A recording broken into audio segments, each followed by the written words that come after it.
ఈ నెలలో వర్షాలు సాధారణం కంటే ఎక్కువగా కురిసే అవకాశం ఉందని భారత వాతావరణ శాఖ వెల్లడించింది. ఇప్పటికే ఆగస్టు నెలలో అనేక ప్రాంతాల్లో రికార్డు స్థాయిలో వర్షాలు కురవగా సెప్టెంబర్లోనూ దేశవ్యాప్తంగా భారీ వర్షాల ముప్పు పొంచి ఉందని ఐఎండీ హెచ్చరించింది. ముఖ్యంగా ఉత్తరాఖండ్, హిమాచల్ ప్రదేశ్, ఉత్తరప్రదేశ్, ఆంధ్రప్రదేశ్, రాయలసీమ, తమిళనాడు వంటి ప్రాంతాలను వర్షాలు ముంచెత్తే అవకాశం ఉందని అధికారులు చెబుతున్నారు. సెప్టెంబర్ నెలలో సాధారణం కంటే ఎక్కువ వర్షాలు పడే అవకాశం ఉందని భారత వాతావరణ శాఖ అంచనా వేసింది. ముఖ్యంగా తూర్పు, దక్షిణ ద్వీపకల్ప భారతదేశంలో భారీ వర్షాలు కురిసే అవకాశం ఉందని ఐఎండీ పేర్కొంది.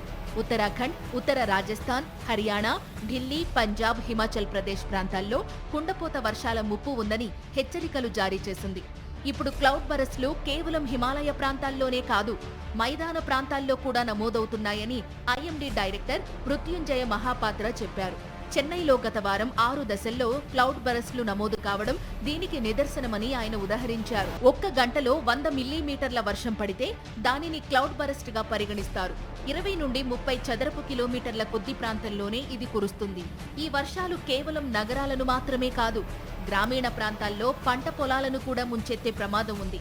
పంజాబ్లోని పలు జిల్లాల్లో పంటలకు నష్టం వాటిల్లే ప్రమాదం ఉంది.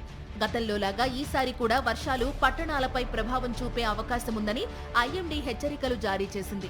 ఈ నేపథ్యంలో ప్రజలు అప్రమత్తంగా ఉండాలని, అధికార యంత్రాంగం సర్వసన్నద్ధంగా ఉండాలని సూచించింది. వర్షాలు కురిసే సమయాల్లో నదులు, వాగులు దాటకుండా జాగ్రత్తలు తీసుకోవాలని రాష్ట్రాలకు సూచించింది. పర్వత ప్రాంతాల్లో ప్రాణాపాయం కలిగించే ప్రమాదం ఉందని ముందు జాగ్రత్తలు తీసుకోవాలని కూడా కోరింది. ఇప్పటికే ఆగస్టులో ఉత్తర భారతదేశంలో 1996 తరువాత అత్యధిక వర్షపాతం నమోదైంది. దక్షిణ భారతదేశంలో కూడా గత 20 ఏళ్లలోనే అత్యధిక వర్షం కురిసింది. ఇలాంటి పరిస్థితుల్లో సెప్టెంబర్లోనూ వర్షాలు ముంచెత్తే అవకాశం ఉండడంతో ప్రజలు అప్రమత్తంగా ఉండాలని, అధికారుల సూచనలు పాటించాలని ఐఎండీ మరోసారి విజ్ఞప్తి చేసింది.